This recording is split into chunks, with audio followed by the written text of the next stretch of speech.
Je ne suis pas sûr par où commencer, mais comme c'est Reddit, je vais être direct. Aujourd'hui, je suis rentré d'un voyage d'affaires et j'ai trouvé un panneau « Vendu » dans mon jardin. Mon beau-père Manuel a souri avec suffisance et m'a dit que je n'avais pas besoin d'une maison de luxe pendant qu'il faisait ses valises pour son exclusif tour d'Europe. Je l'ai laissé prendre son vol et quand il est revenu, il n'avait nulle part où aller. Avant d'expliquer comment cela s'est passé, permettez-moi de me présenter. Je m'appelle Iker, j'ai 28 ans et je travaille comme ingénieur structural. Mon travail paie bien, mais il est épuisant. Je passe plus de temps sur les chantiers qu'à la maison, voyageant entre les projets. La seule chose qui me gardait enraciné, c'était ma maison, mon propre espace. Ou du moins je le pensais, car à partir d'aujourd'hui, ma maison ne m'appartient plus. Tu n'as pas besoin d'une maison comme celle-ci, gamin, j'ai su que quelque chose n'allait pas au moment où j'ai tourné le coin de ma rue. Je venais de rentrer d'un voyage d'affaires de 3 semaines à l'étranger, j'étais épuisé avec seulement quelques heures de sommeil dans l'avion, et la seule chose que je voulais, c'était prendre une douche et m'affaler sur le canapé. Mais en m'approchant de ma maison, j'ai vu quelque chose qui m'a retourné l'estomac, un panneau rouge et blanc, vendu, planté dans ma pelouse. J'ai freiné si fort que les pneus ont crissé, mon cerveau refusait de traiter ce que je voyais. Ça ne pouvait pas être une erreur. Je suis entré dans l'allée et j'ai pratiquement couru vers la porte avec ma mallette de travail accrochée à l'épaule. Mais avant que je puisse entrer, j'ai entendu sa voix. Manuel, mon beau-père, était à l'intérieur de ma maison en train de faire mes bagages. Je suis entré par la porte avec le cœur battant. Que se passe-t-il ici? Manuel a à peine levé les yeux tout en scellant une boîte avec du ruban adhésif. Oh, salut, gamin, tu es revenu plus tôt que je ne le pensais. Il m'appelait toujours comme ça, comme si j'étais encore un adolescent naïf et non un homme adulte qui avait travaillé pour tout ce qu'il avait. J'ai lâché ma mallette sur le sol. Pourquoi y a-t-il un panneau, vendu, dans ma pelouse? Manuel a poussé un soupir dramatique, comme si c'était moi qui provoquais des problèmes. Nous avons vendu la maison. Mon estomac s'est contracté. Nous avons vendu quoi? J'ai avancé vers lui. Que signifie ça, nous avons vendu? Manuel a laissé le ruban adhésif et m'a regardé comme si j'étais lent à comprendre. Évidemment, ta mère et moi, nous n'avons pas besoin d'une maison si grande et c'est ridicule pour quelqu'un de ton âge. Tu devrais louer un petit appartement et économiser de l'argent. Il a fait un geste de la main. Tu me remercieras plus tard. Je sentais mes poings se serrer involontairement. Manuel, c'est ma maison. Je l'ai achetée avec mon argent. Tu n'avais pas le droit. Il a ri en pleine face.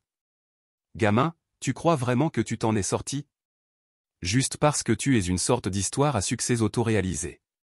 Il m'a tapoté l'épaule comme si j'étais encore un enfant. C'est de l'argent familial, des biens partagés. En réalité, tu ne possèdes rien. Je me suis éloigné comme si on m'avait frappé.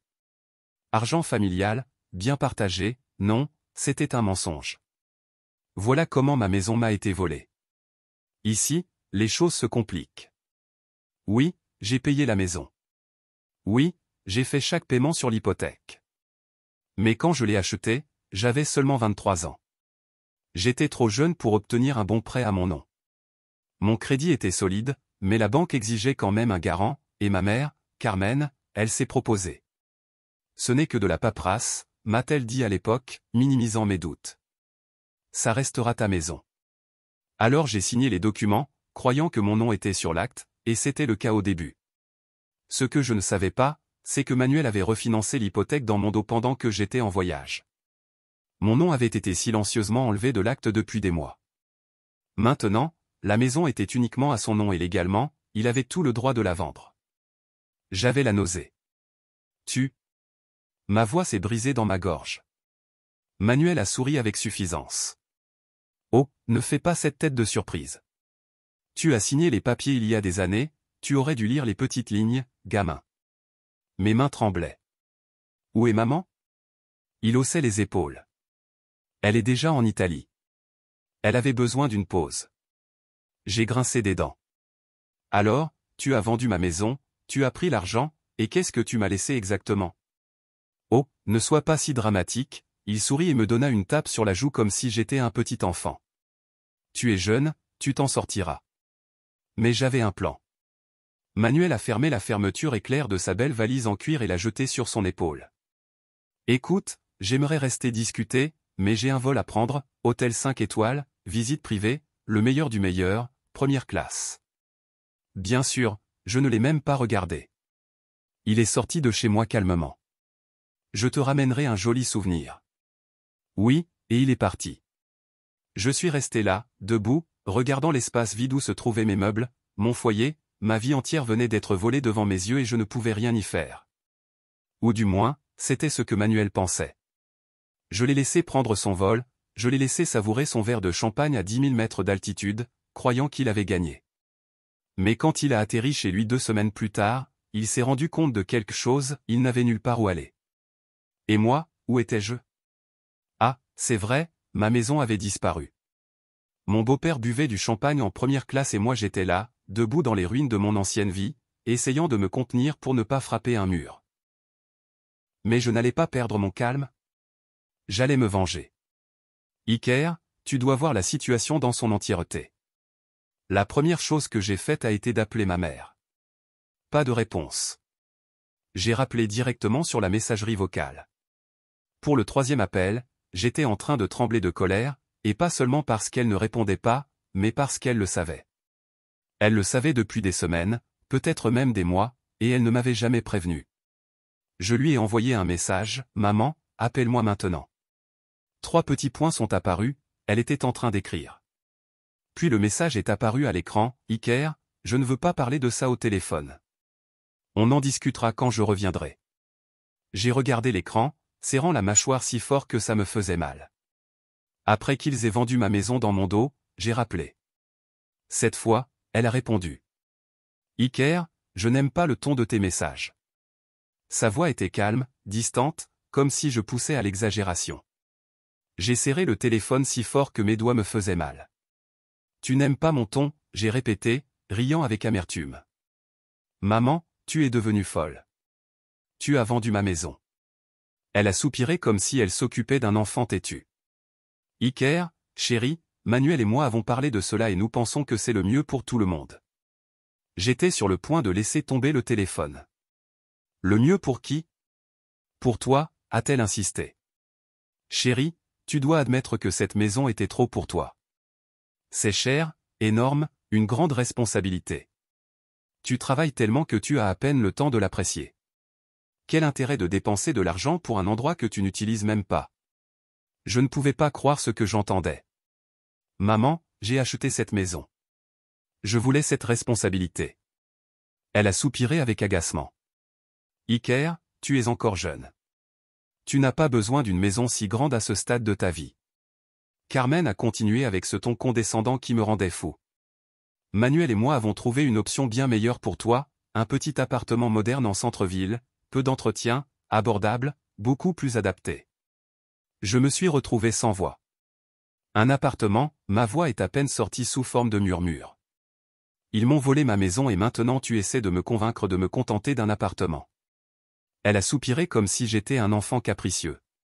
Chérie, tu dois voir la situation dans son ensemble. Manuel t'a vraiment aidé, il t'a libéré de tout ce stress et écoute, nous ne gardons pas tout l'argent.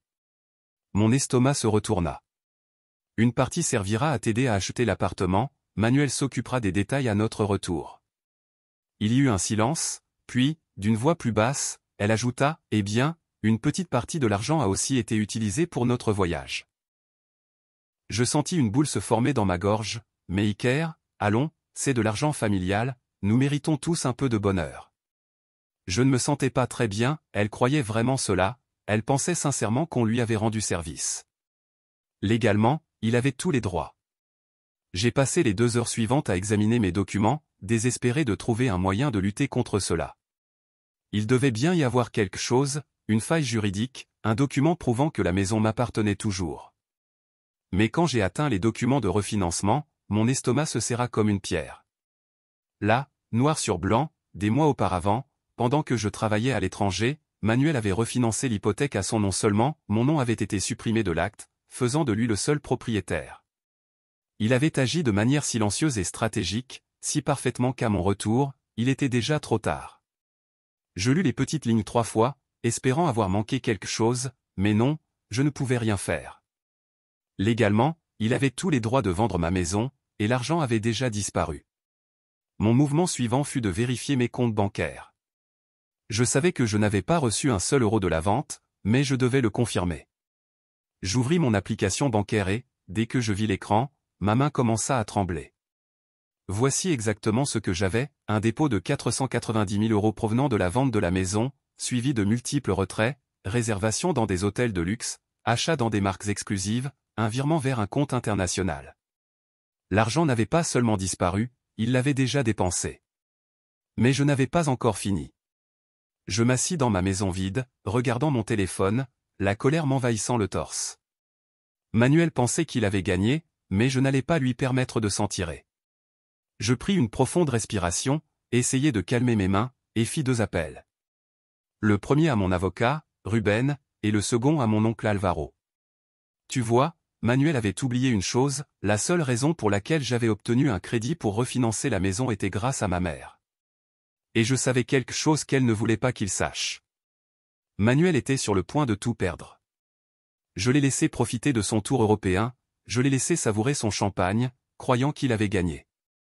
Parce que, lorsqu'il atterrira chez lui, il ne lui restera pas un seul euro à son nom. Et alors, il comprendrait ce que c'est que de tout perdre. Mais ce qu'il ne savait pas, c'est qu'il avait laissé suffisamment de fils à tirer pour que je puisse déconstruire toute sa vie. Pendant qu'il buvait du vin cher à Séville, je préparais le terrain pour sa chute. Étape 1, je l'ai tout. Le premier appel que je fis fut à mon avocat, Ruben. Je connaissais Ruben depuis l'université, ce n'était pas un grand avocat réputé, mais il était extrêmement astucieux. Et surtout, il détestait les types comme Manuel. Je lui racontais tout. Ruben poussa un sifflement. Dieu, Iker, ce type t'a beaucoup nu. Ne me dis pas que tu as quelque chose. Cela attira mon attention. Comment ça? Ruben expliqua, parce que ton nom était à l'origine sur l'acte, si Manuel a falsifié ta signature ou retenu des documents pour te sortir de l'hypothèque, alors nous pouvons le poursuivre pour fraude. Par 2. Je serrai les poings. Nous pouvons le prouver. C'est ce que je vais découvrir, me rassura-t-il. Je vais obtenir tous les enregistrements et voir si Manuel a enfreint une loi dans le processus de refinancement. S'il l'a fait, nous pourrons le traîner devant les tribunaux, geler ses actifs, et lui rendre la vie impossible. Mais cela n'était pas mon seul mouvement. Étape 2, brûler ses ponts. L'appel suivant fut à mon oncle Alvaro. Alvaro est le frère aîné de ma mère, il déteste Manuel. Il a vu à travers son faux charme dès le départ, mais ma mère a ignoré ses avertissements et l'a épousé quand même. Dès que je lui ai expliqué ce qui s'était passé, Alvaro éclata. Ce type n'a pas de scrupules. Tu veux dire qu'il t'a volé ta maison? Et ce n'est pas le pire. Je dis qu'il a utilisé le crédit de maman pour refinancer. Je suis presque sûr qu'elle ne sait même pas à quel point elle est endettée. Alvaro laissa échapper un juron. Que veux-tu de moi? Alvaro a une petite société comptable et, par chance pour moi, Manuel a utilisé ses services pendant des années. Il a fait confiance à mon oncle pour gérer ses impôts, ses déclarations d'entreprise, tout. Et maintenant, Alvaro était plus qu'heureux de passer ses finances au crible. S'il y a quelque chose de louche dans ses comptes, je le trouverai, promis-il. Et s'il a évité les impôts, il aura des problèmes bien plus gros que les tiens. Je souriais froidement. C'est exactement ce que j'attendais de toi. Étape 3, le coup de grâce. Pendant les 3 jours suivants, je gardais le silence complet. Je n'appelais pas ma mère, je n'envoyais pas de message à Manuel. Je le laissais penser que tout allait bien pendant que Ruben fouillait dans les documents de l'hypothèque et que Alvaro examinait chaque détail des finances de Manuel. Puis, 3 jours avant le retour de Manuel de son voyage, je reçus 2 appels. Le premier était de Ruben. Bingo, dit-il. Manuel a commis une fraude hypothécaire. Apparemment, il a falsifié ma signature sur certains documents pour finaliser le refinancement sans mon consentement. Cela signifie que toute la vente de la maison était illégale, ce qui signifie que je peux le poursuivre pour tout. Envoie-moi tout, lui dis-je. Nous allons l'anéantir. 1 heure plus tard, Alvaro appela, tu vas adorer ça, dit-il presque en riant. J'ai trouvé des revenus non déclarés dans les impôts de Manuel. Quel type de revenus? Il laissa échapper un soupir de satisfaction.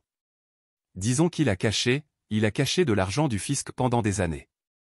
Des centaines de milliers d'euros, de l'argent liquide sous la table, tout non déclaré. Si je fais les bons appels, ils vont lui tomber dessus avec une enquête très sérieuse.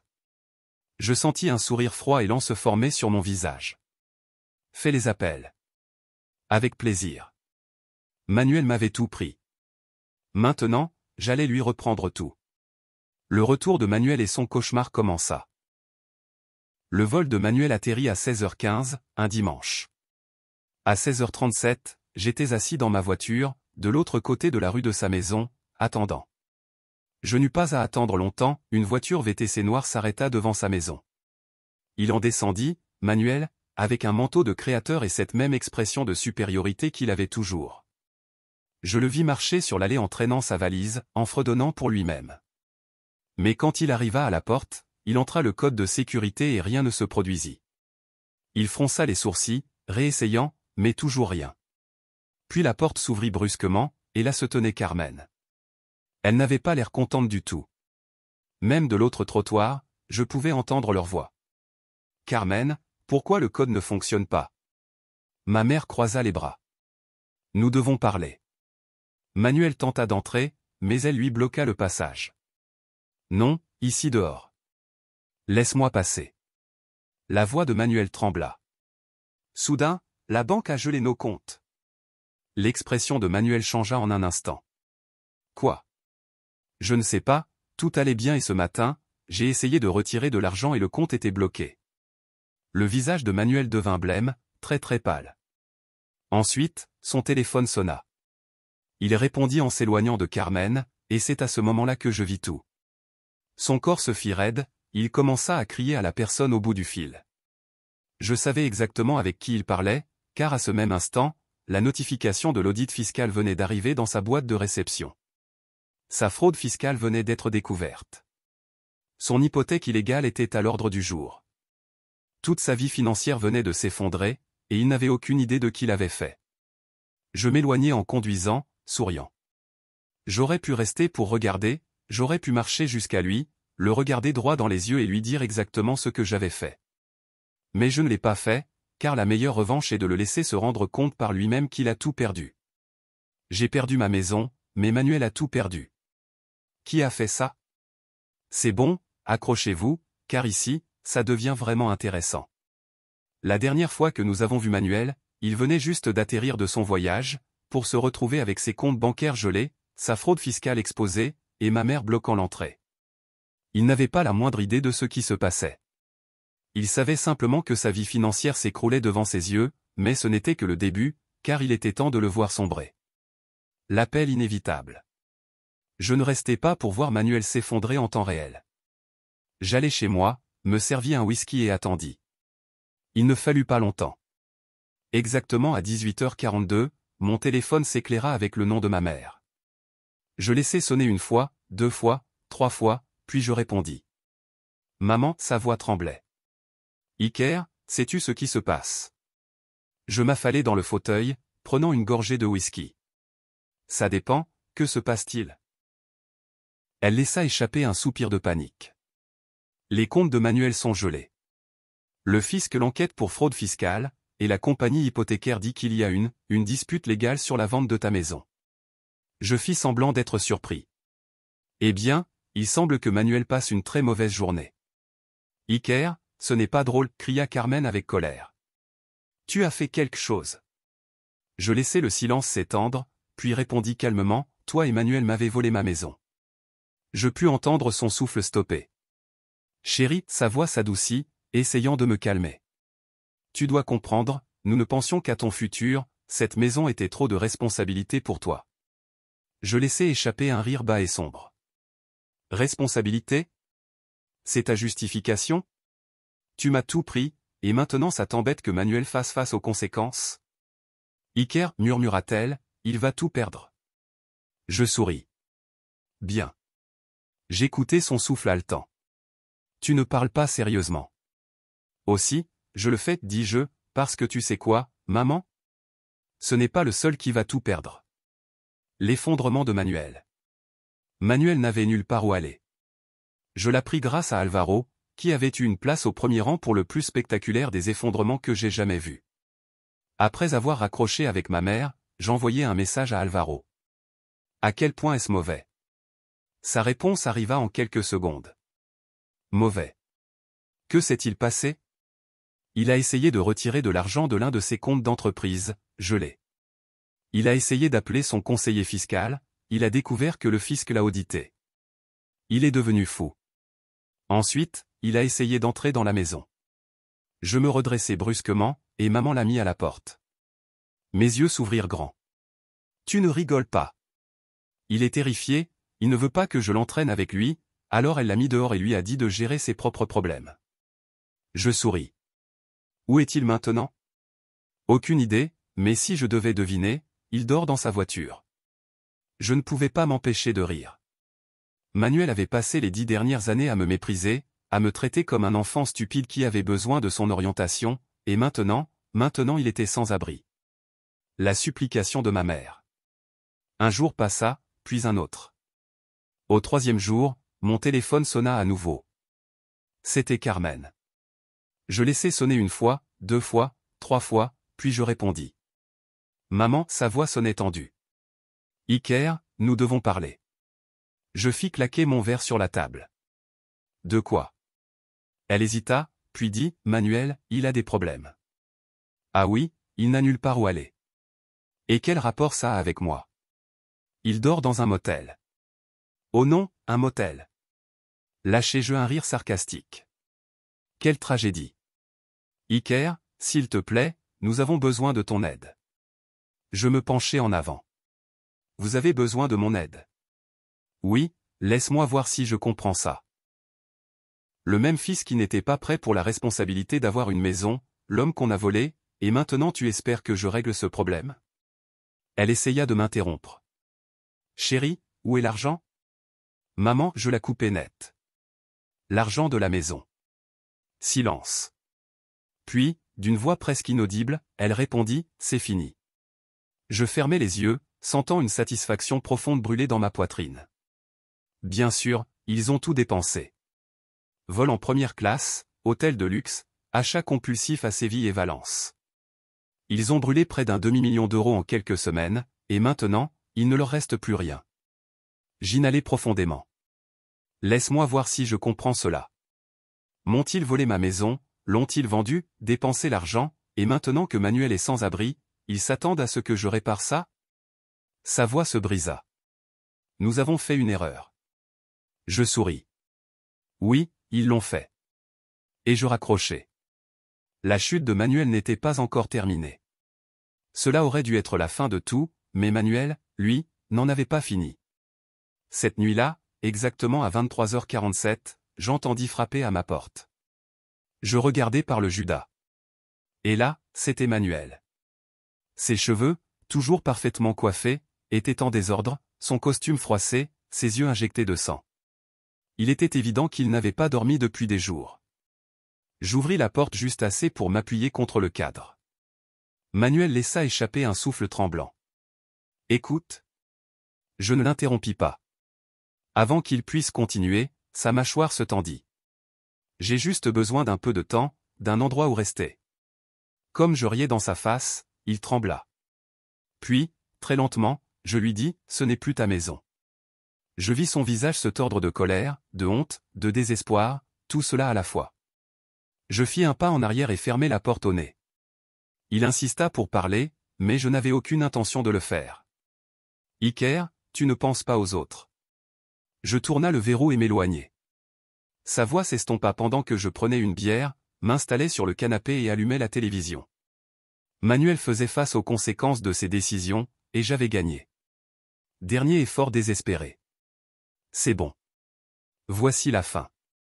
Manuel avait tout perdu, ses comptes bancaires gelés, sa fraude fiscale exposée, sa femme l'ayant mis dehors, sa réputation détruite. Et maintenant, il se tenait devant ma porte, suppliant de l'aide comme le fou qui était tombé dans sa propre piège. Ainsi, comment tout cela s'est-il terminé? C'était même mieux que je ne l'avais espéré. Après lui avoir claqué la porte au nez, je m'attendais à ce qu'il s'en aille, mais il ne le fit pas. Au lieu de cela, il commença à frapper à la porte plus fort. Sa voix tremblait de colère. Iker, tu fais preuve d'orgueil. Tu crois que c'est drôle? Laisse-moi entrer. Je bus une nouvelle gorgée de ma bière, calme. Tu es en train de perdre ton énergie, Manuel, lui dis-je tranquillement. Mieux vaut la garder pour quand je te remontrerai. Silence. Ensuite, bam, il frappa la porte avec le poing. Laisse-moi entrer. Tu n'as jamais rien apprécié. Je soupirai sans dire un mot, sortis mon téléphone et composai le 112. Bonjour, dis-je d'une voix calme. Il y a un homme devant ma maison qui essaie d'entrer par la force. Il crie des menaces. Oui, il vit ici, mais je ne veux pas que vous envoyiez quelqu'un. Bien sûr, je regardai par la fenêtre juste à temps pour voir Manuel faire un pas en arrière, regardant autour de lui avec désespoir. Il a probablement réalisé qu'il était à 5 minutes de se faire arrêter. Murmure quelque chose entre ses dents, puis il courut dans la rue comme un homme vaincu. C'était la dernière fois que je le vis en personne. Le coup de grâce. Les semaines suivantes furent un désastre absolu pour Manuel. L'audit fiscal se poursuivit et non seulement ils découvrirent des années d'évasion fiscale, mais ils trouvèrent aussi des comptes cachés à l'étranger. L'enquête fédérale avançait et le cas de fraude prenait de l'ampleur. Mon avocat Ruben présenta toutes les preuves. Falsifier une signature hypothécaire est une infraction grave. Ma mère demanda le divorce dès qu'elle vit que Manuel l'entraînait avec lui. Elle le quitta, gela ses comptes, engagea un avocat et le chassa de sa vie. Ce n'était pas par prise de conscience de la vérité, mais par peur. Et c'était parfait. Manuel n'avait nulle part où aller. Je ne sus plus rien de lui durant des mois jusqu'à ce que je croise Alvaro. Nous avons discuté et je lui ai demandé où était Manuel. Il sourit. Tu vas adorer ça. Il a essayé de fuir le pays. J'aurais presque craché mon café. Quoi? Oui, il a réservé un vol, mais le fisc a bloqué son passeport. Ce n'est pas possible. Quand il a essayé de monter à bord, il a été arrêté. Je me penchai, étonné. Sérieusement? Alvaro rit. Totalement. Manuel non seulement a perdu son argent, sa maison, sa réputation, mais maintenant il fait face à des accusations criminelles. Il essaie de se défendre, mais avec fraude, évasion fiscale et dette, c'était la fin pour lui. J'ai récupéré mon argent, pas tout, mais une somme rondelette. Ma mère essayait de s'excuser avec des messages et des appels, mais je ne répondis jamais. Elle n'avait jamais vraiment été de mon côté. J'étais juste un dommage collatéral. Pour une fois, je n'avais aucune culpabilité ni obligation familiale, juste la liberté. Et quel soulagement cela faisait. Cela faisait des mois que j'avais été trahi et laissé sans abri. Maintenant, j'avais une nouvelle vie et un compte bancaire plein avec l'argent de Manuel. Et le meilleur, c'est que je dormais comme un bébé pendant qu'il était dans une cellule, se demandant où tout avait mal tourné. La revanche la plus douce de toutes.